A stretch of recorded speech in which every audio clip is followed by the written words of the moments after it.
all the more na naging super Sharonia siya.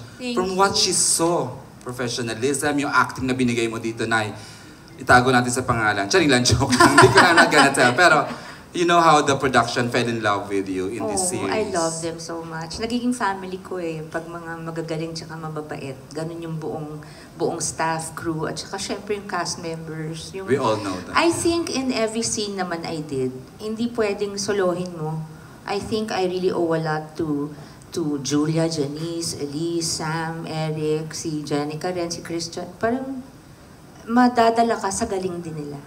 So nakakahiya naman, hindi mo rin ibigay. Considering, pang-ilan mo palang teleserye, pangalawa pa lang ito na Unang drama talaga, unang drama talaga. Hindi to alien sa'yo ang teleserye. Tapos sabi ko nga kila Kylie after, sabi ko, at saka kay Tita Cory, sabi ko, natuwa na ako sa teleserye. Noon kasi takot na takot ako, di ba? Yung sobrang puyat, sobrang ano.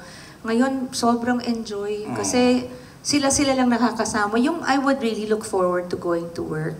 Lalo pag mga ka-eksena ko sila, yung girls, di ba? Ito rin mga boys. Pero pag girls kasi mas maraming bonding di ba?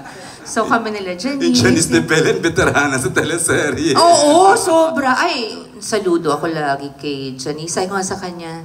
Kasi I don't know if you guys, I'll repeat it, I said this na before.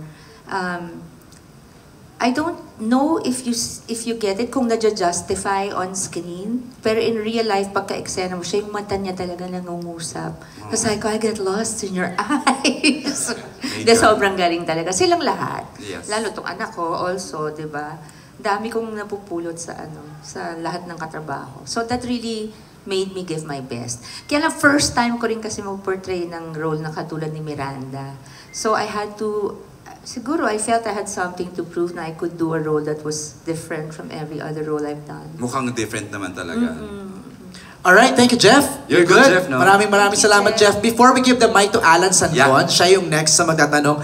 Napansin ko lang, Mega, yung sa role mo na Miranda, parang di ba restrained siya, no? Parang ako na yung napapagod na parang pigil na pigil. Parang when was the last time you did something like that?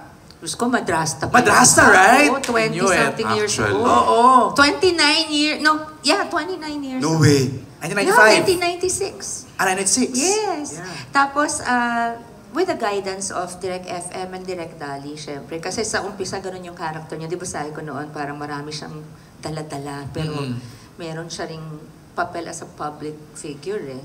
Tapos nung ending, biglang bumulag sana. Dahil talagang lahat ng pinipigil niya since nangyari yung... Sumabog na eh. Yes, sumabog na. Kailangan ng ganun.